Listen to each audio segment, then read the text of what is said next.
do we have any country fans watching? Of course we do, because you wouldn't have clicked on this video.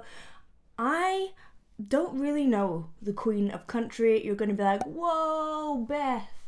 But I would like to, so I'm going to listen to her now. Now, before we watch, please go and check out my cover of Wicked Games. It's here on YouTube. It's also on Spotify, so please do follow me on Spotify as well. I hope you like it. Let me know what you think. All right, let's give this lady a listen.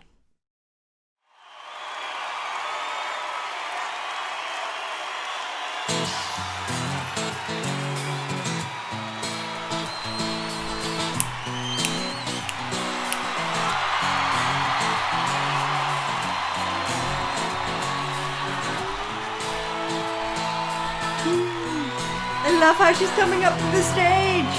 So fancy. Well, I remember it all very well. Looking back, it was the summer I turned 18. We lived in a one-room, run-down shack on the outskirts of New Orleans. We didn't have money for food or rent, say the least. We were hard-pressed.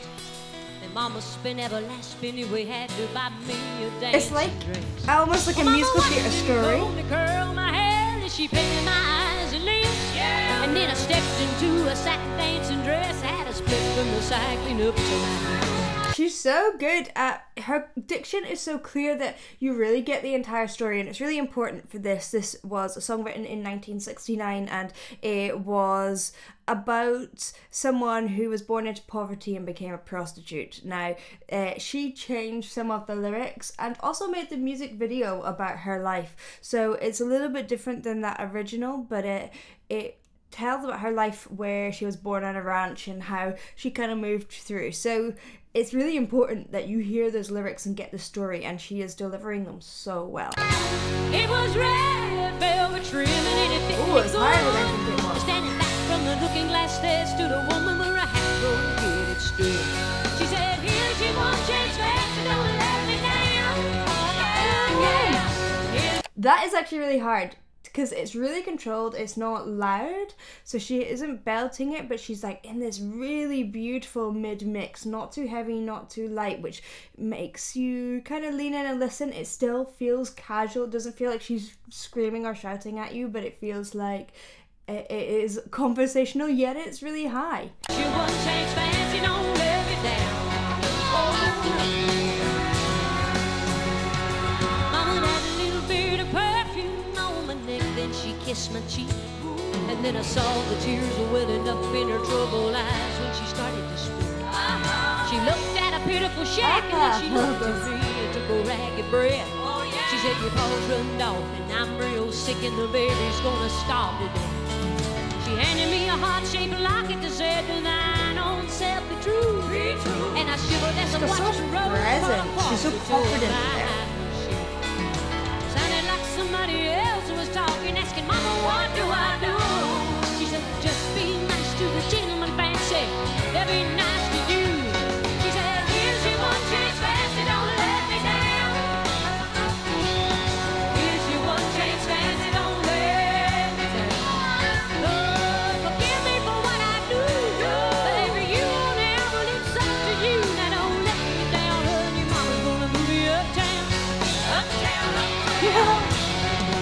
Well, that was the last time I saw. Okay, so I have to talk about those higher phrases again. She's great with that diction. Everything's very fluid in the lower range. And to be honest, in some ways, you know, that's not surprising. It's kind of beautiful singing, but in some ways for most people it's not too in a difficult part of the range. But as she goes higher, oh man, that is so good. It doesn't sound difficult, and that is what's amazing about it, because you're listening to it just being like, this is really relaxed. She's storytelling.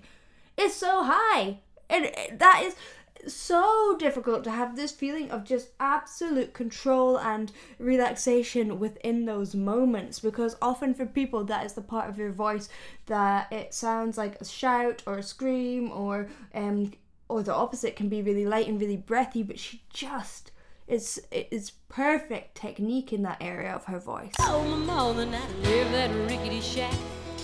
The welfare people came and took the baby. Mama died and I ain't been back. But the wheels of fate started to turn, and for me there was no way out.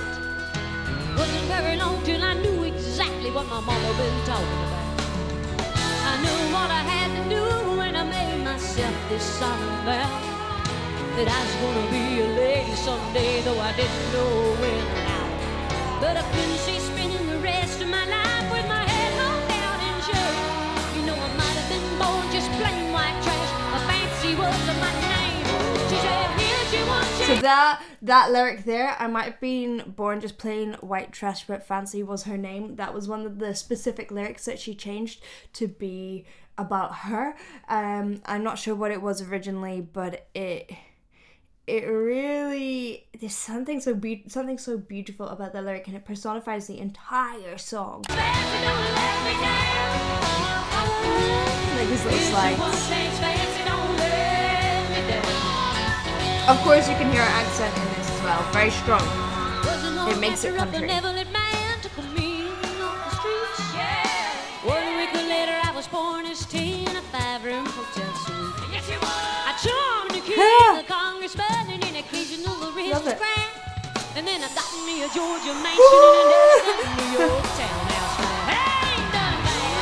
I wondered why she was wearing that big coat thing. I thought she was gonna have to have something more fancy than that underneath to show the feeling of it. And now look at her strapped. Now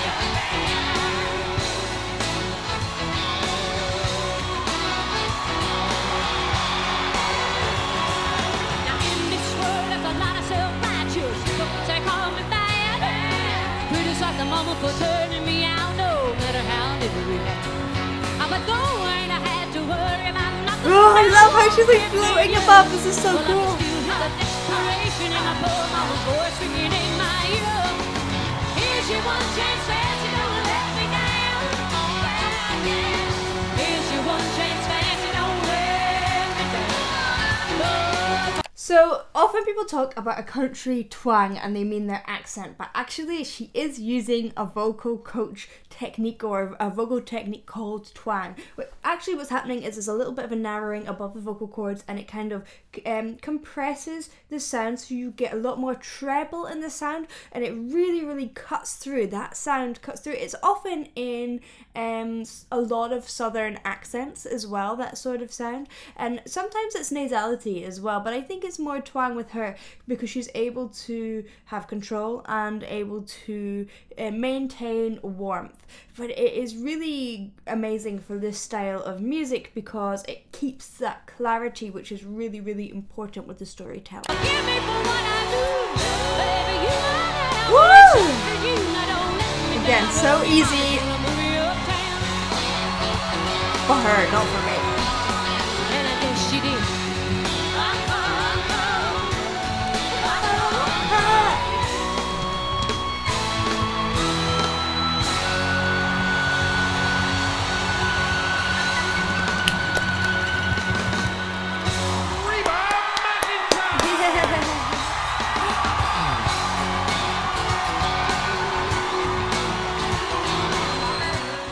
One of the things with her voice, and it kind of goes against her and for her, in that you just listen and it sounds so easy and so smooth and so relaxed, and even those high notes and those runs, they just flow out like it's water.